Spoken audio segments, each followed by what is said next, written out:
Selamat pagi, Shalom jemaat yang diberkati Tuhan. Kembali kita akan mendengarkan firman Tuhan untuk memulai hari baru ini. Di hari Sabtu 20 Juni 2026, mari siapkan hati kita berdoa.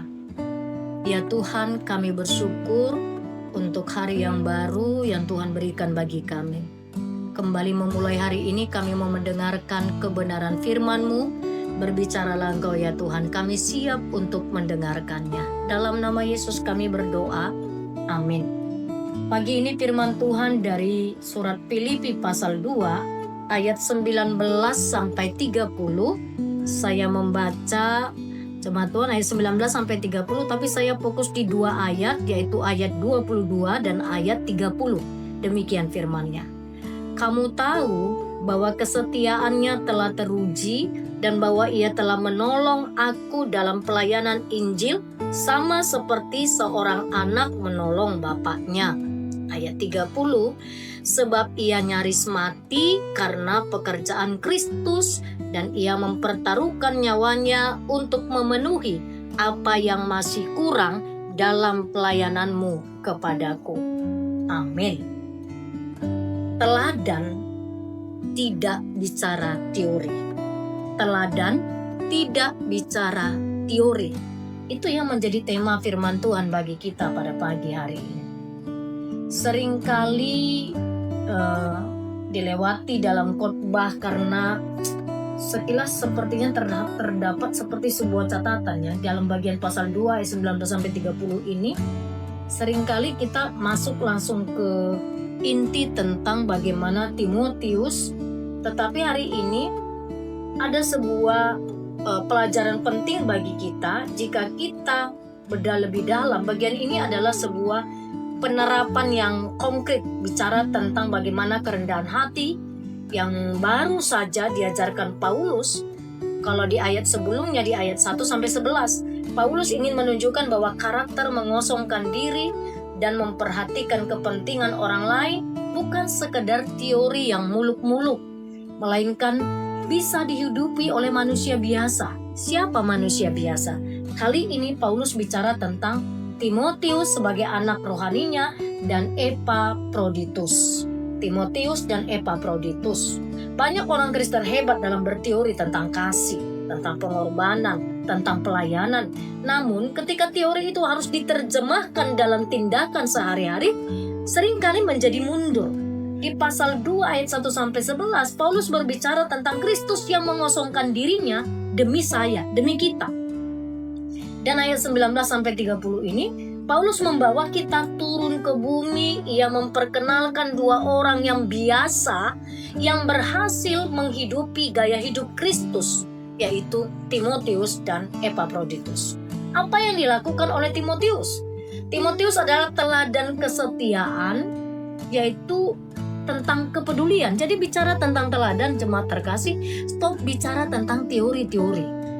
Dan bicara tentang teladan melumpuhkan kata-kata teori, tapi bicara tentang hal yang konkret. Paulus merekomendasikan Timotius kepada jemaat Filipi bukan karena dia seorang orator hebat, bukan, melainkan karena karakternya. Karakter yang bagaimana? Timotius memiliki, Paulus menyorot Timotius dalam dua hal. Saya buat dua hal garis besar yang penting. Mempunyai hati yang tulus, memperhatikan kepentingan orang lain. Paulus mengeluh bahwa semua orang mencari kepentingannya sendiri, bukan kepentingan Kristus di ayat sebelumnya. Di tengah budaya yang mengutamakan diri sendiri, Timotius adalah pengecualian. Ia orang yang benar-benar peduli pada kesejahteraan jemaat, jadi tidak egois. Lalu yang kedua yang menjadi teladan dari Timotius adalah kesetiaannya yang teruji. Hubungan Paulus dan Timotius seperti ayah dan anak tadi dikatakan, maka saya sebut tadi Timotius sebagai anak rohani dari Paulus. Timotius tidak mengambil jarak atau sekedar mencari nama. Dia melayani bersama-sama dengan Paulus dalam penginjilan. Di era digital saat ini, egoisme adalah penyakit yang akut. Egoisme menjadi penyakit yang akut di zaman sekarang ini. Berapa banyak dari kita yang melayani di gereja demi kepuasan diri, demi status, demi kenyamanan. Tapi Timotius menantang kita untuk memiliki kepedulian yang tulus pada jiwa-jiwa, bahkan ketika kita menuntut kenyamanan kita. Lalu yang kedua adalah ada Epaphroditus.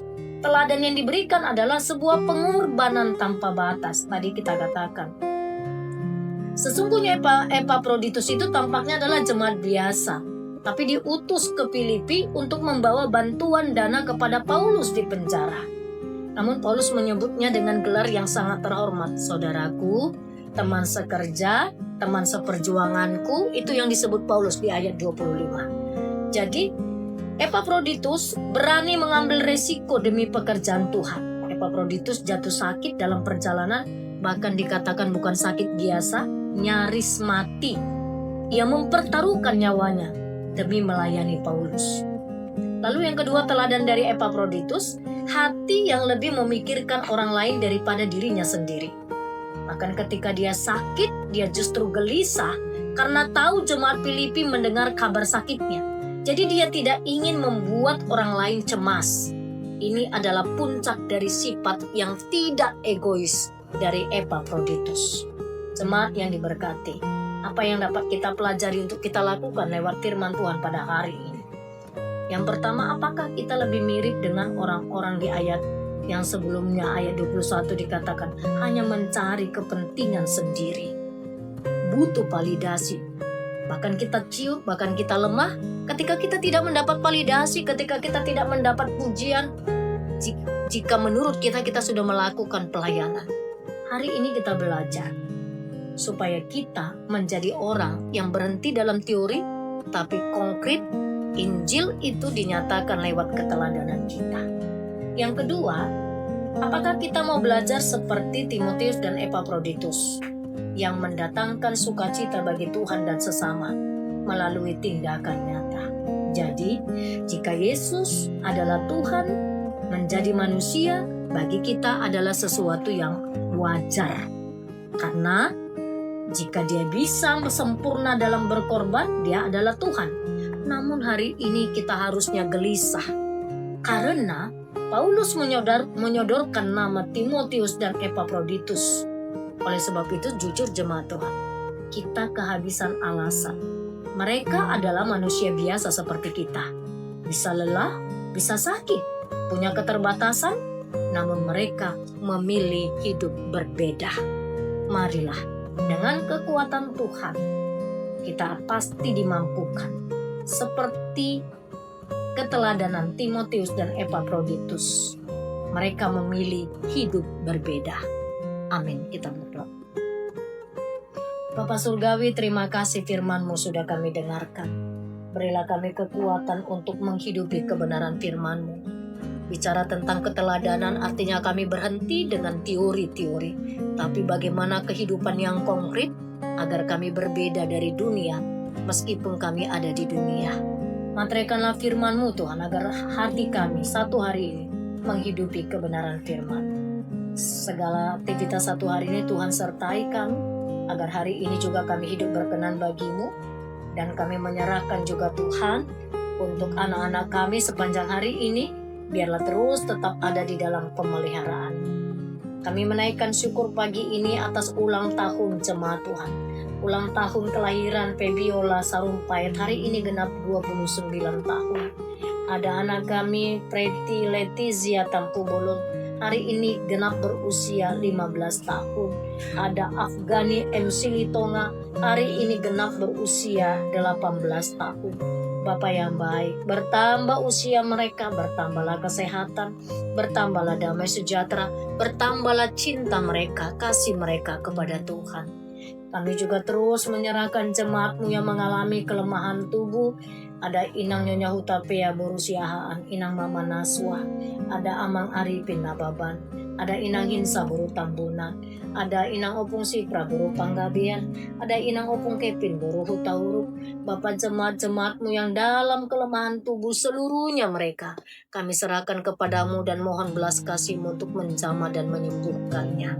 Berkati kami seluruh para pelayan-Mu, kami para pendeta, majelis speaker, guru-guru sekolah minggu, tim ibadah sesi 1, bahkan seluruh ketua sektor, seluruh yang ambil bagian dalam pelayanan.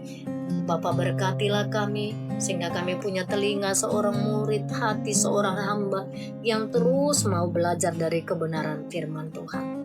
Berkatilah kami untuk bertumbuh di dalam kebenarannya. Terpujilah Engkau ya Bapa, di dalam nama Tuhan Yesus Kristus kami berdoa. Amin.